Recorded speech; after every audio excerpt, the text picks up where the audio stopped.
السلام علیکم۔ آتش خرمن بائی ملک صفدر حیات پارٹ 3۔ میں نے کمرے میں موجود اشیاء کی ایک فہرست مرتب کی اور غلام قادر کو حکم دیا کہ وہ دوبارہ کمرے کو بند کر دے۔ اس نے میرے حکم کی تعمیل کی۔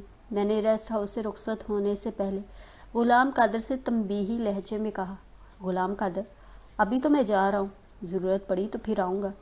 تم کسی وقت تھانے آ کر اپنا بیان لکھوا دینا۔ آپ جو کہیں گے میں وہی کروں گا سرکار۔ اور ہاں، اس دوران میں اگر تمہیں نرگس یا لیاقو کے بارے میں کوئی سنگن ملے تو پہلی فرصت میں مجھے آگاہ کرنا، میں نے کہا۔ وہ فرما برداری سے بولا، بالکل جناب، آپ فکر نہ کریں، میں آپ کے حکم کے مطابق عمل کروں گا۔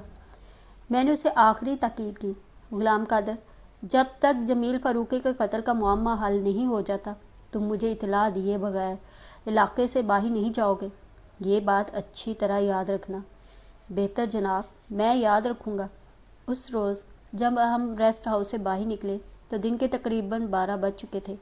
کچھ دیر پہلے ہی سورج نکلا تھا، لیکن آسمان پر دبیز گھٹائیں بدستور موجود تھیں۔ ابھی ہم واپس تھانے نہیں پہنچے تھے کہ اچانک بوندا باندی شروع ہو گئی۔ پھر دیکھتے ہی دیکھتے موسلا دھار مینہ برسنے لگا۔ ساون کی برسات اسی طرح آنکھ مچولی کھیلتی ہے۔ وہ تو خیریت گزری کہ ہم اپنے ساتھ چھتریاں لے کر تھانے سے نکلے تھے، ورنہ شراب بور واپس لوٹتے۔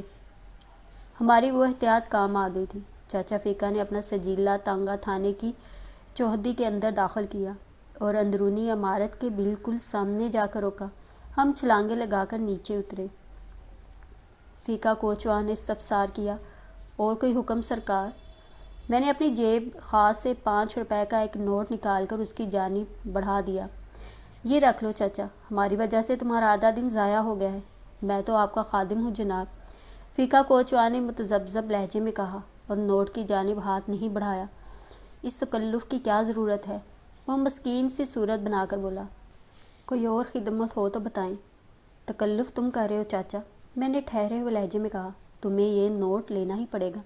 میری طرف سے اپنے گھوڑے کی سجاوٹ کا سامان خرید لینا، اور ہاں، اگر ضرورت پڑی تو تمہیں مزید خدمت کا موقع بھی دیں گے۔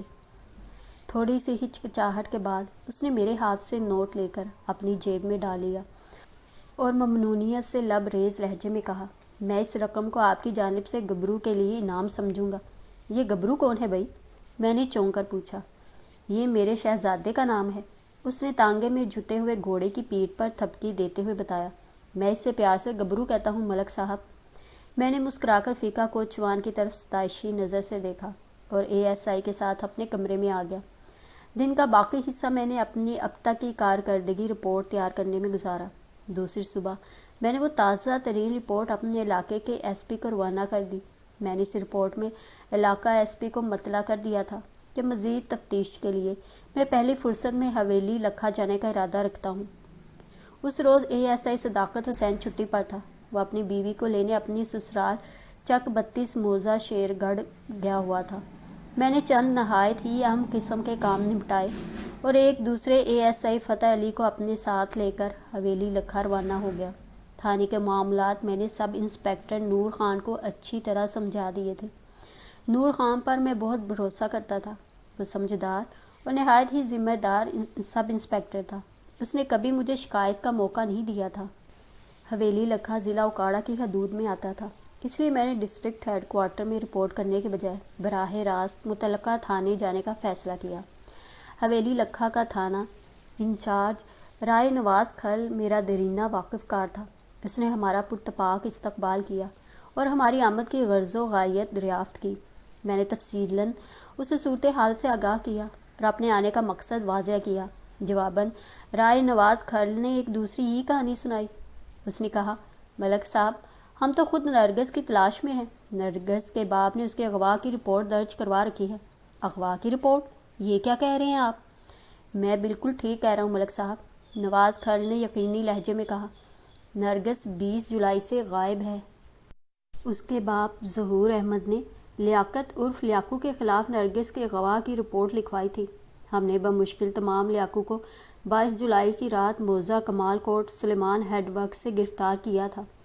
26 جولائی تک ہم نے اسے حوالات میں رکھا اور اس سے نرگس کے بارے میں پوچھتے رہے، لیکن اس سلسلے میں کوئی کامیابی نہ ہو سکی۔ جب مجھے یقین ہو گیا کہ نرگس کے اغوا میں لیاقو کا کوئی ہاتھ نہیں، تو میں نے 26 جولائی کی صبح اسے چھوڑ دیا۔ لیاقو 2-3 مرتبہ پہلے بھی بدماشی اور بلوے کے کیس میں حوالات کی ہوا کھا چکا ہے۔ نواز کھل تھانہ انچارج حویلی لکھا کی فراہم کردہ اطلاعات حیرت انگیز تھیں۔ میں نے اپنی تسلی کے لیے سوال کیا، کھل صاحب، آپ نے واقعی 22 جولائی کی رات لیاقو کو گرفتار کیا تھا؟ بالکل ملک صاحب، اس دن 22 تاریخ ہی تھی، مجھے اچھی طرح یاد ہے، رائے نواز کھل نے جواب دیا۔ اس روز صبح ہی سے بارش ہو رہی تھی۔ ہم رات 8 بجے کمال کوٹ پہنچے تھے۔ مخبر کی فراہم کردہ اطلاعات درست ثابت ہوئی تھی اور ہم لیاقو کو 2 روز کی جان توڑ محنت اور کوشش کے بعد گرفتار کرنے میں کامیاب رہے تھے۔ میں نے پوچھا، اور 26 جولائی کی صبح آپ نے اسے چھوڑ دیا تھا؟ اس نے اس بات میں جواب دیا۔ میں نے سوال کیا، کھل صاحب، کیا آپ کو یقین ہے کہ لیاقو 22 جولائی کی رات سے 26 جولائی کی صبح تک آپ کے تھانے کی حوالات میں رہا تھا؟ جی ہاں، مجھے یقین کامل ہے، وہ پورے وثوق سے بولا۔ اس دوران میں وہ ایک لمحے کے لیے بھی باہر نہیں نکلا تھا۔ میں گہری سوچ میں ڈوب گیا۔ ریسٹ ہاؤس کے چوکیدار نے یقینی لہجے میں مجھے بتایا تھا کہ 23 جولائی کی شام لیاقو مقتول جمیل فاروقی سے ملنے ریسٹ ہاؤس پہنچا تھا اور 24 جولائی کی صبح غائب ہو گیا تھا۔ تھانہ انچارج نواز کھل کے بیان کی روشنی میں یہ بات واضح تھی کہ ریسٹ ہاؤس کے چوکیدار غلام قادر نے صریحاً غلط بیانی سے کام لیا تھا۔ اس کا مطلب یہ تھا کہ لیاقو کینار ریسٹ ہاؤس میں نہیں گیا تھا، یا تو وہ کوئی اور شخص تھا یا پھر غلام قادر نے مجھ سے دانستہ جھوٹ بولا تھا۔ جب کوئی شخص جھوٹ بولتا ہے تو اس کے پیش نظر عام طور پر 3 مقاصد ہوتے ہیں۔ جھوٹ بول کر وہ کوئی بڑا فائدہ حاصل کرنا چاہتا ہے، یا وہ اس جھوٹ کے توسط سے کسی بڑی پریشانی اور نقصان وغیرہ سے بچنا چاہتا ہے، یا پھر وہ اپنی جھوٹی آن بان اور ٹور شور بنانے کے لیے غلط بیانی سے کام لیتا ہے۔ میں اس تناظر کی روشنی میں غلام قادر کے بارے میں سوچنے لگا۔ اگر اس نے لیاقو کی وہاں آمد کے بارے میں جھوٹ بولا تھا تو وہ اس جھوٹ سے کیا فائدہ اٹھا سکتا تھا؟ وہ کون سے نقصان اور پریشانی سے بچنا چاہتا تھا؟ اس کی شان بڑھانے کا کون سا پہلو نکلتا تھا؟ ایک امکان میرے ذہن میں یہ بھی تھا کہ ہو سکتا ہے لیاقو وہاں نہ پہنچا ہو، وہ کوئی اور ہی شخص ہو، اور مقتول جمیل فاروقی نے اس شخص کا تعارف لیاقو کے حوالے سے کروایا ہو۔ کن خیالوں میں کھو گئے ملک صاحب؟ تھانہ انچارج نواز کھل کی آواز نے مجھے چونکا دیا۔ میں نے ایک فوری خیال کے تحت پوچھا، کھل صاحب، آپ مجھے لیاقو بدماش کا ذرا حلیہ بتائیں۔ نواز کھل نے جو حلیہ بیان کیا وہ غلام قادر کے بتائے ہوئے حلیے کے عین مطابق تھا۔ بے اختیار میری زبان سے نکل گیا، یہ کیسے ممکن ہے؟ ایک شخص ایک ہی وقت میں 2 دور دراز مختلف جگہوں پر کیسے پایا جا سکتا ہے؟ میرا خیال ہے ریسٹ ہاؤس کے چوکیدار نے آپ سے جھوٹ بولا ہے، نواز کھل نے میری الجھن دور کرتے ہوئے کہا۔ اس کے جھوٹ بولنے کی کوئی وجہ بھی تو نظر نہیں آ رہی۔ میں واقعی الجھ کر رہ گیا تھا۔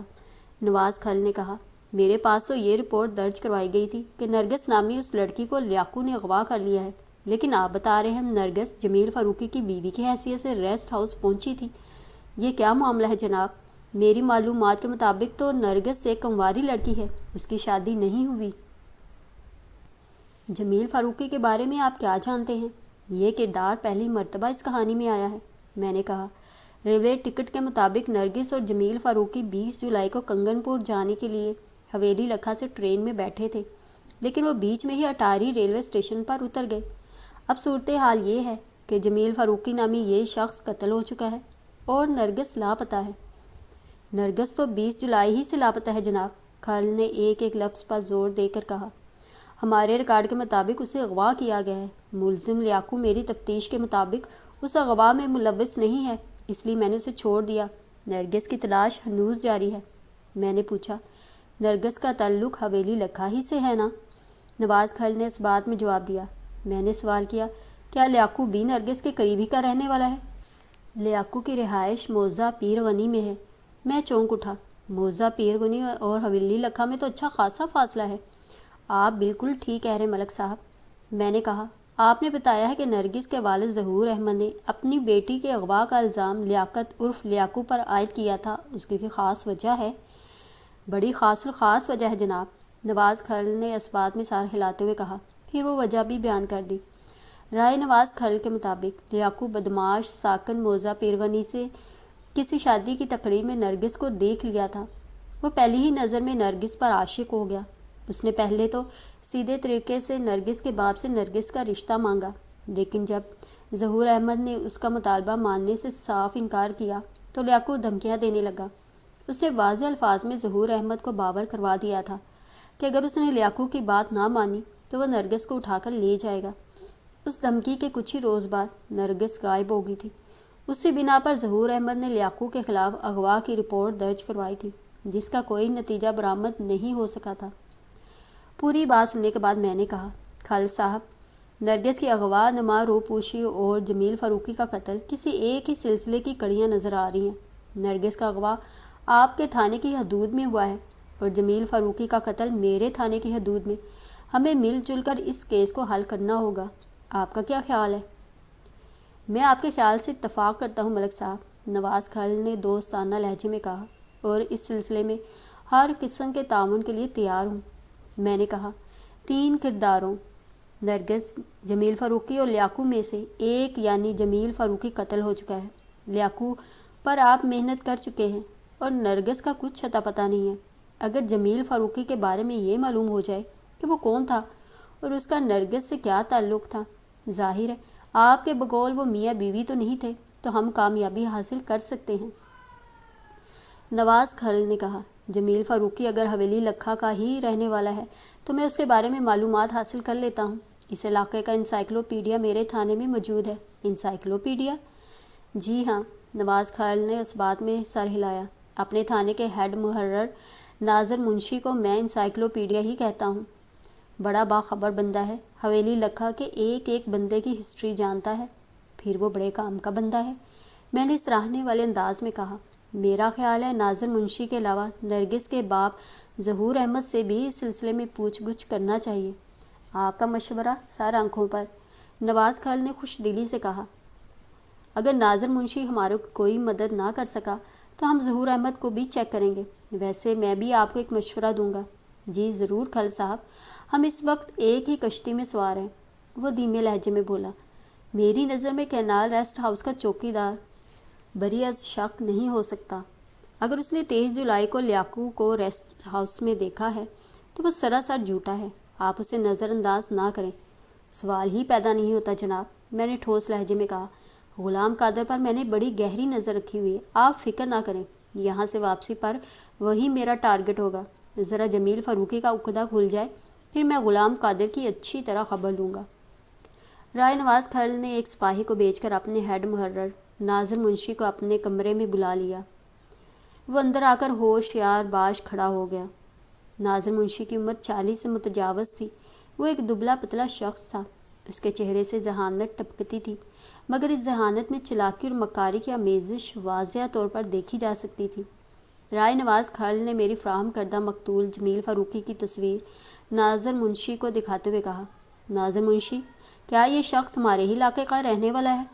اس نے 2-4 زاویوں سے تصویر کو گھما پھرا کر دیکھا اور نواز خالد کے سوال کا جواب دینے کے بجائے روکھے پھیکے لہجے میں پوچھا، رائے صاحب، اس بندے کو کیا ہوا ہے؟ تم سوال نہیں کرو، میری بات کا جواب دو، نواز خالد نے برہمی سے کہا۔ ناظر منشی فلسفیانہ انداز میں بولا، آپ کے سوال کا جواب یہ ہے کہ یہ بندہ حویلی لکھا کا وسینک نہیں ہے، لیکن اس نے دانستہ جملہ ادھورا چھوڑ دیا۔ نواز خالد نے مضطربانہ انداز میں پوچھا، لیکن کیا ناظر منشی؟ وہ بولا، لیکن جناب رائے صاحب، یہ بندہ رہتا یہی ہے۔ کیا الٹی سیدھی باتیں کر رہے ہو؟ نواز خالد نے قدرے غصیلے لہجے میں کہا۔ اس بات سے تمہارا کیا مطلب ہے کہ یہ بندہ یہاں کا رہنے والا نہیں ہے لیکن یہ یہیں رہتا ہے؟ میں بالکل ٹھیک کہہ رہا ہوں جناب، ناظر منشی اپنے مخصوص انداز میں بولا۔ میں نے کہا، ذرا اپنی بات کی وضاحت تو کرو۔ وضاحت؟ اس نے ہونٹ دبا کر کہا، وضاحت میری بات کی یہ ہے کہ اس بندے کا نام جمیل فاروقی ہے۔ یہ ضلع قصور کے کسی علاقے کا رہنے والا ہے۔ اس کی نوکری یہاں حویلی لکھا میں ہے، اس لیے رہتا بھی یہیں ہے۔ یہ محکمہ انہار میں کوئی چھوٹا موٹا افسر ہے شاید۔ ایک لمحے کے توقف سے اس نے اضافہ کیا، اس تصویر کو دیکھ کر تو میں یہی کہوں گا کہ جمیل فاروقی ہے نہیں بلکہ تھا۔ اس کی کٹی ہوئی گردن بتا رہی ہے کہ اب یہ اس دنیا میں نہیں ہے۔ پھر وہ رائے نواز خالد کی طرف دیکھتے ہوئے شکایتی لہجے میں بولا، رائے صاحب، آپ چاہے نہ بتائیں مگر تصویر بول رہی ہے کہ اس بندے کو کیا ہوا ہے۔ نواز خیال نے اس کے شکوے کو نظر انداز کرتے ہوئے پوچھا۔ جمیل حویلی لکھا میں کس جگہ رہتا تھا؟ ظہور احمد کے پڑوس میں، اس نے جواب دیا۔ کیا؟ نواز خیال کے منہ سے بے ساختہ نکلا۔ میں بھی بولے بغیر نہ رہ سکا۔ تمہارا مطلب ہے نرگس کا باپ ظہور احمد؟ جی ہاں، میں اسی ظہور کی بات کر رہا ہوں۔ یہ بات تم نے مجھے پہلے کیوں نہیں بتائی؟ نواز خیال کے لہجے میں خفگی تھی۔ اس لیے جناب رائے صاحب، وہ عام سے لہجے میں بولا، کہ آپ نے اس سے پہلے جمیل فاروقی کے بارے میں پوچھا ہی نہیں تھا۔ آپ کی تفتیش کا پورا زور لیاقت عرف لیاقو پر تھا، کیونکہ نرگس کے باپ نے لیاقو کے خلاف ہی رپورٹ درج کروائی تھی۔ ہاں، تم ٹھیک کہہ رہے ہو۔ نواز خیال کو اپنی غلطی کا فوراً احساس ہو گیا۔ میں نے کہا، خیال صاحب، اس کا تو یہ مطلب ہوا کہ نرگس کو کسی نے اغوا نہیں کیا تھا، بلکہ وہ اپنی مرضی سے جمیل فاروقی کے ساتھ گئی تھی۔ ریلوے کے ٹکٹ بھی اس بات کی نشاندہی کرتے ہیں کہ وہ حویلی لکھا سے کنگن پور جانے کا ارادہ رکھتے تھے، لیکن باوجہ انہیں اٹاری ریلوے اسٹیشن پر اترنا پڑا۔ کنگن پور ضلع قصور میں ہے۔ آپ کے ہیڈ محرر ناظر منشی عرف انسائکلوپیڈیا کی معلومات سے بھی یہی بات سامنے آئی ہے کہ مقتول جمیل فاروقی ضلع قصور کا رہنے والا تھا۔ میں بھی انہی خطوط پر سوچ رہا ہوں ملک صاحب، نواز خیال نے پرخیال انداز میں کہا۔ میرے لیے کیا حکم ہے رائے صاحب؟ اچانک ہیڈ محرر منشی نے نواز خیال کو مخاطب کیا تو وہ چونک اٹھا، پھر سنبھل کر بولا، ناظر منشی، کسی ہوشیار قسم کے کانسٹیبل کو بھیج کر ظہور احمد کو تھانے بلوا لو۔ Okay sir. ناظر منشی نے سلیوٹ کیا اور کمرے سے نکل گیا۔ میں نے کہا، خیال صاحب، آپ کا کیا خیال ہے؟ ظہور احمد نرگس اور اپنے پڑوسی جمیل فاروقی کے تعلقات سے واقف ہوگا؟ ہونا تو چاہیے، وہ معنی خیز انداز میں سر ہلاتے ہوئے بولا۔ میں نے پوچھا، آپ ظہور احمد کے بارے میں کتنا جانتے ہیں؟ بہت زیادہ نہیں، نواز خیال نے جواب دیا۔ نرگس کے اغوا کے سلسلے میں پہلی مرتبہ میرا اس سے واسطہ پڑا ہے۔ ویسے بھی اس تھانے میں تعینات ہوئے مجھے زیادہ عرصہ نہیں ہوا۔ آپ تو جانتے ہی ہیں، قبل ازیں منڈی صادق گنج ضلع بہاول نگر میں تھا۔ میں نے کہا، پھر تو آپ اپنی انسائکلوپیڈیا سے بھرپور استفادہ کرتے ہوں گے۔ ناظر منشی کی اہمیت سے میں انکار نہیں کروں گا۔ اس نے کھلے دل سے تسلیم کیا۔ اس کی ذات سے مجھے بڑی سہولت حاصل ہے۔ اپنے ماتحتوں کی صلاحیتوں کا اعتراف کرنا ایک صحت مند رویہ ہوتا ہے۔ میں نے ہمیشہ اس بات کا خیال رکھا۔ اس عمل سے نہ صرف اپنے ساتھ کام کرنے والے ماتحت عملے کا حوصلہ بڑھتا ہے، بلکہ وہ ذوق و شوق سے اپنی صلاحیتوں کو بڑھانے کی کوششیں بھی کرتے ہیں، جو ان کی ترقی کے دروازے کھولتی ہیں۔ میں نے نواز خیال کو مخاطب کرتے ہوئے کہا، خیال صاحب، ظہور احمد کے یہاں پہنچنے میں تو ذرا دیر لگے گی، کیوں نہ اس دوران میں ہم آپ کے ہیڈ محرر سے کچھ معلومات حاصل کر لیں؟ بڑی خوشی سے جناب، وہ تعاون آمیز انداز میں بولا۔ میں ابھی اسے بلاتا ہوں۔ کچھ دیر بعد ناظر منشی ہیڈ محرر تھانہ حویلی لکھا ہمارے پاس دوبارہ موجود تھا۔ اس مرتبہ نواز خیال نے اسے کرسی پر بیٹھنے کے لیے کہا اور میری طرف اشارہ کرتے ہوئے بولا، ناظر منشی، ملک صاحب تم سے کچھ پوچھنا چاہتے ہیں۔ اس نے کرسی پر بیٹھے ہوئے انتہائی سادگی سے کہا، ضرور پوچھیں جناب، جو مجھے معلوم ہوگا ضرور بتاؤں گا۔ میں نے کہا، خیال صاحب، تم اس علاقے کا انسائکلوپیڈیا سمجھتے ہیں، کیا تم ظہور احمد اور اس کی بیٹی نرگس کے بارے میں مجھے بتا سکتے ہو؟ علاوہ ازیں محکمہ انہار کے افسر مقتول جمیل فاروقی کے بارے میں تمہاری معلومات کیا کہتی ہیں؟ میں آپ کو جہاں تک میری معلومات ہے اس علاقے کے ہر شخص کے بارے میں کچھ نہ کچھ ضرور بتا سکتا ہوں۔ وہ انتہائی سنجیدہ لہجے میں بولا، لیکن اس سے پہلے میں آپ سے ایک سوال کرنا چاہتا ہوں، اگر آپ کو جواب دینے میں کوئی اعتراض نہ ہو تو۔ اس طرح میری ایک الجھن دور ہو جائے گی اور میں زیادہ بہتر انداز میں آپ کے سوالوں کے جواب دے سکوں گا۔ تم کیا پوچھنا چاہتے ہو ناظر منشی؟ رائے نواز خیال نے اپنے ہیڈ محرر سے سوال کیا۔ اور ہاں، کیا تم نے ظہور احمد کی طرف کسی کو بھیج دیا ہے؟ جی رائے صاحب، ناظر منشی نے اس بات میں جواب دیا۔ کانسٹیبل آفتاب احمد ظہور احمد کو بلانے کے لیے تھانے سے روانہ ہو چکا ہے۔ اچھا، ٹھیک ہے، خیال نے اطمینان بخش لہجے میں کہا۔ اب پوچھو، کیا پوچھنا چاہتے ہو؟ ناظر منشی نے پوچھا۔ ظہور احمد نے لیاقت عرف لیاقو بدماش کے خلاف اپنی لڑکی نرگس کے اغوا کی رپورٹ درج کروائی تھی۔ وہ قصہ تو دب گیا، لیاقو قصوروار ثابت نہیں ہو سکا اور نرگس ابھی تک غائب ہے۔ اب یہ خبریں گرم ہیں کہ اٹاری میں کسی ریسٹ ہاؤس کے نزدیک جنگل میں سے جمیل فاروقی کی لاش ملی ہے۔ یہ کیا معاملہ ہے؟ میں اس وجہ سے سخت الجھن کا شکار ہوں۔ میں نے مختصر الفاظ میں اسے نرگس اور جمیل فاروقی کے اٹاری پہنچنے، ریسٹ ہاؤس میں قیام کرنے، جمیل فاروقی کی لاش کی دستیابی اور نرگس کی روح پوشی کے بارے میں بتایا، اور آخر میں کہا، ہم ابھی اسی الجھی ہوئی ڈور کو سلجھانے کی کوشش کر رہے ہیں۔ وہ متاسفانہ لہجے میں بولا، جناب، ان واقعات سے تو صاف ظاہر ہو رہا ہے کہ لیاقوب واقعی نرگس کے اغوا کے سلسلے میں ملوث نہیں تھا، اور یہ کہ نرگس اپنی مرضی سے جمیل فاروقی کے ساتھ گئی تھی۔ ہمارا بھی یہی خیال ہے، میں نے کہا، لیکن جمیل فاروقی قتل ہو چکا ہے اور نرگس غائب ہے۔ ہم نرگس کی بازیابی کے ساتھ ساتھ جمیل فاروقی کے قاتل کو بھی گرفتار کرنا چاہتے ہیں۔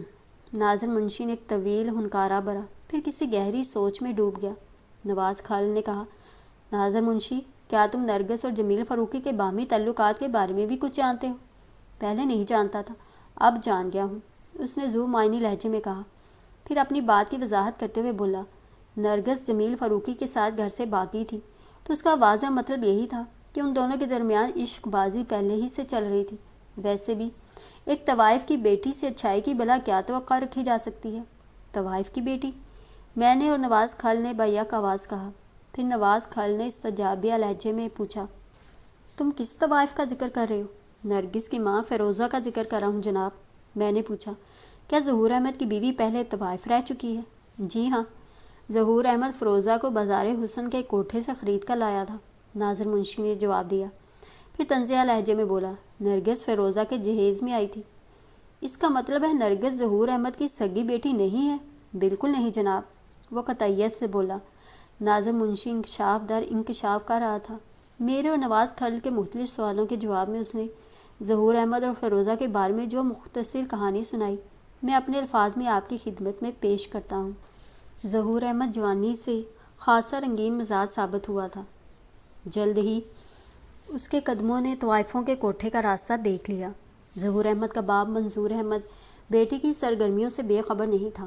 اس نے ظہور احمد کی منہ زوریوں کا حل یہ نکالا کہ خاندان کی ایک لڑکی اللہ رکھی سے اس کی شادی کر دی۔ اس شادی کے نتیجہ میں ظہور احمد کی غیر نصابی سرگرمیاں قدرے کم ہو گئیں، مگر بالکل ختم نہ ہو سکیں۔ منظور احمد کی تدبیریں اور اللہ رکھی کی کوششیں بھی ظہور احمد کو راہ راست پر نہ لا سکیں۔ ستم بالائے ستم یہ کہ ایک طویل عرصہ گزر جانے کے بعد بھی اللہ رکھی کی گود ہری نہ ہو سکی۔ پھر منظور احمد کا انتقال ہو گیا اور اس کی زمین و جائیداد اور کاروبار سب کچھ ظہور کے تصرف میں آ گیا۔ اب اسے من مانی کرنے سے روکنے والا کوئی نہیں تھا۔ اس کی اکثر شام میں اور راتیں بازار حسن میں گزرنے لگیں۔ اللہ رکھی کی مزاحمت کو وہ کسی خاطر میں نہیں لاتا تھا اور گاہے بگاہے اسے بانجھ ہونے کا طعنہ دیتا رہتا۔ اسی معمول پر 15 سال گزر گئے۔ اللہ رکھی ماں نہ بن سکی اور ظہور احمد کوٹھے کا ہو کر رہ گیا۔ پھر ظہور احمد کی ملاقات فیروزہ سے ہوئی۔ وہ جان و دل سے فیروزہ پر فدا ہو گیا اور اسے شادی کی پیشکش کر دی۔ فیروزہ کوٹھے کے ماحول سے بیزار ہو چکی تھی۔ وہ نہایت ہی حسین اور پرکشش عورت تھی۔ اس کی عمر 37 سال تھی، مگر وہ 25 سے زیادہ کی دکھائی نہیں دیتی تھی۔ فیروزہ اپنے پیشے سے تائب ہو کر شریفانہ گھریلو زندگی گزارنا چاہتی تھی۔ اس کے لیے اسے مالی تحفظ اور مضبوط سہارے کی ضرورت تھی۔ وہ خود جس ماحول کی پروردہ تھی، اپنی بیٹی نرگس کو اس آلودہ ماحول سے دور رکھنا چاہتی تھی۔ نرگس کی عمر اس وقت لگ بھگ 15 سال تھی۔ ظہور احمد کی صورت میں فیروزہ کو ایک شاندار، مضبوط اور محفوظ مستقبل کی جھلک نظر آئی تو اس نے ظہور احمد کی شادی والی پیشکش کو منظور کر لیا۔ ظہور احمد کے پاس مال و دولت کی کمی نہیں تھی۔ اس نے کوٹھے کی نائکہ پتلی بائی کو منہ مانگی رقم ادا کی اور فیروزہ کو نرگس سمیت اپنے گھر لے آیا۔ چند روز بعد اس نے فیروزہ سے شادی کر لی۔ اللہ رکھی نے اس شادی پر خاموش احتجاج کا مظاہرہ کیا اور شوہر کا گھر چھوڑ کر اپنے میکے جا بیٹھی۔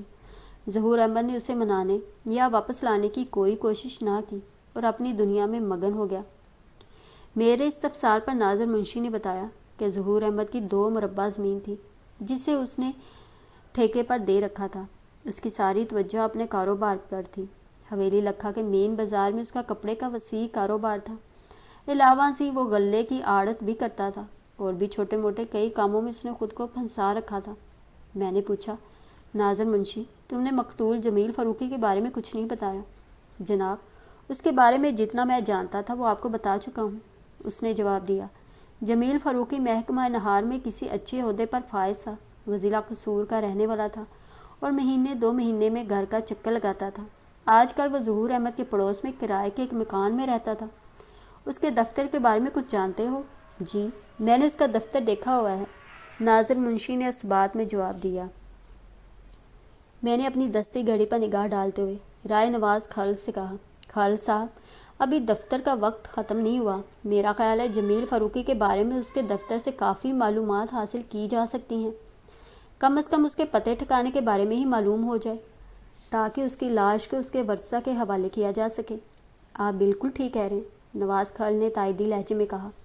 میں ابھی ایک ASI کو مقتول کے دفتر بھیجتا ہوں۔ پھر اس نے ایک کانسٹیبل سے کہا کہ وہ ASI افتخار احمد کو اندر بھیجے۔ تھوڑی دیر بعد مذکورہ ASI کمرے میں موجود تھا۔ ہیڈ محرر نے ASI کو مقتول جمیل فاروقی کے دفتر کا پتہ سمجھایا۔ پھر رائے نواز خالد نے ASI کو بتایا کہ وہاں جا کر کیا کرنا ہے۔ پوری بات سننے کے بعد ASI نے کہا، رائے صاحب، وہاں سے کسی کو پکڑ کر بھی لانا ہے یا صرف معلومات حاصل کرنا ہے؟ فی الحال تمہیں جو کچھ کہا ہے وہی کرو، نواز خالد نے روکھے لہجے میں کہا۔ اگر کسی کو گرفتار کرنے کی ضرورت پڑی تو میں تمہیں یہ شوق پورا کرنے کا موقع ضرور دوں گا، اور ہاں، اپنے ساتھ 2 سپاہیوں کو بھی لے جاؤ۔ دفتر کا وقت ختم ہونے سے پہلے وہاں پہنچو اور مطلوبہ معلومات حاصل کر کے فوراً واپس آؤ۔ ASI نے یقین دلایا کہ وہ جلد ہی کامیاب واپس لوٹے گا اور کمرے سے نکل گیا۔ تھوڑی دیر کے بعد ایک کانسٹیبل ظہور احمد کو لے کر تھانے پہنچ گیا۔ نواز خالد نے اسے فوراً کمرے میں بلا لیا۔ نرگس کا کچھ پتہ چلا رائے صاحب؟ اس نے کمرے میں داخل ہوتے ہی سوال کیا۔ پھر اس کی نظر مجھ پر پڑی تو وہ چونک اٹھا اور سوالیہ انداز میں نواز خالد کو دیکھنے لگا۔ نواز خالد نے اس کے سوال کا جواب دینے کے بجائے کہا، یہ ملک صفدر حیات صاحب ہیں، اٹاری سے آج ہی آئے ہیں۔ وہاں ملک صاحب ایک تھانے کے SHO ہیں۔ SHO ملک صفدر حیات؟ اس نے میری جانب دیکھتے ہوئے زیر لب دہرایا اور بولا، لیکن رائے صاحب، آپ مجھے یہ سب کچھ بتا رہے ہیں اس لیے کہ آپ نے پوچھا ہے، نواز خالد نے جواب دیا۔ نرگس کا ان سے کیا تعلق جناب؟ ملک صاحب نرگس کے بارے میں ایک اہم اطلاع لائے ہیں۔ کیا میری نرگس مل گئی ہے؟ اس کی آنکھوں میں امید کی چمک نظر آئی۔ نواز خالد نے خشک لہجے میں کہا، نرگس مل تو گئی تھی لیکن دوبارہ لاپتہ ہو گئی ہے۔ میں آپ کا مطلب نہیں سمجھا جناب۔ ظہور احمد کی آنکھوں میں الجھن تیر گئی۔ مطلب تو میں تمہیں اچھی طرح سمجھاؤں گا ظہور احمد، نواز خالد نے سنسناتے ہوئے لہجے میں کہا۔ پہلے یہ بتاؤ کہ تم نے حقائق چھپانے کی کوشش کیوں کی تھی؟ یہ آپ کیا کہہ رہے ہیں رائے صاحب؟ سوال نہیں کرو ظہور احمد، نواز خالد نے تلخ لہجے میں کہا۔ تم نے لیاقو کے خلاف نرگس کے گواہ کی رپورٹ درج کروا کے حقائق کو چھپانے کی کوشش کی ہے، ظہور احمد نے لجاجت امیز انداز میں کہا۔ تھانے دار صاحب، لیاقو نے میرا جینا عذاب کر رکھا تھا۔ اس نے واضح الفاظ میں مجھے دھمکی دی تھی کہ اگر میں نے نرگس سے اس کی شادی کے لیے ہاں نہ کی تو وہ نرگس کو اٹھا کر لے جائے گا۔ آپ ہی بتائیں، میں ایک لچے لفنگے شخص سے اپنی پھول جیسی بیٹی کی شادی کیسے کر سکتا تھا؟ میں نے جب صاف انکار کر دیا تو اس نے اپنی دھمکی پر عمل۔ تمہارے اس الزام میں کوئی حقیقت نہیں ہے ظہور احمد، نواز خالد نے ٹھوس لہجے میں کہا۔ تمہاری بیٹی نرگس کو کسی نے اغوا نہیں کیا، بلکہ وہ اپنی مرضی سے اپنے آشنا کے ساتھ فرار ہوئی ہے۔ جناب، یہ کیسے ہو سکتا ہے؟ اس نے شرمندہ سے لہجے میں کہا۔ آپ اتنی بڑی بات کس بنا پر کہہ رہے ہیں؟ میری بیٹی تو… نواز خالد نے اس کی بات کاٹ دی۔ ظہور احمد، تم جسے بار بار اپنی بیٹی کہہ رہے ہو، مجھے پتہ چلا ہے کہ وہ تمہاری سگی بیٹی نہیں ہے۔ یہ بات تم نے مجھے پہلے کیوں نہیں بتائی تھی؟ وہ جذباتی لہجے میں بولا۔ رائے صاحب، میں نرگس کو اپنی بیٹی ہی سمجھتا ہوں۔ میں نے کبھی اسے… اگر واقعی تم اسے اپنی بیٹی سمجھتے ہو تو پھر اس کے معاملات بھی تم سے پوشیدہ نہیں ہوں گے، نواز خالد نے ظہور احمد کا جملہ پورا ہونے سے پہلے ہی کہا۔ کس قسم کے معاملات جناب؟ کیا نرگس کسی سے محبت وغیرہ کرتی تھی؟ ایسی کوئی بات میرے علم میں تو نہیں ہے، ظہور احمد نے نفی میں سر ہلایا۔ نواز خالد نے کہا، تم نے فیروزہ سے کب شادی کی تھی؟ 1.5 سال پہلے۔ نرگس کی عمر اس وقت کتنی تھی؟ ظہور احمد نے جواب دیا، 14.5 سال۔ ایک لمحے کے توقف سے اس نے اضافہ کیا، اس وقت نرگس پورے 16 سال کی ہو چکی ہے۔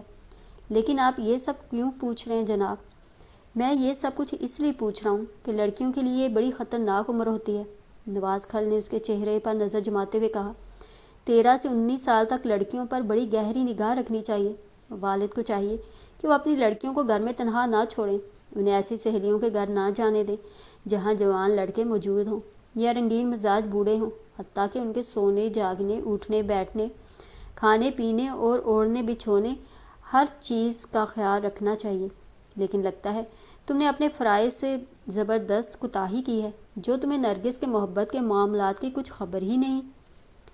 اس کا چہرہ شرم سے سرخ ہو گیا، شکستہ لہجے میں بولا، جناب آپ واضح الفاظ میں بتائیں، کہنا کیا چاہ رہے ہیں؟ میں واقعی نرگس کے ایسے کسی معاملے سے آگاہ نہیں ہوں۔ نواز خالد نے پوچھا، کیا تم جمیل فاروقی کو بھی نہیں جانتے؟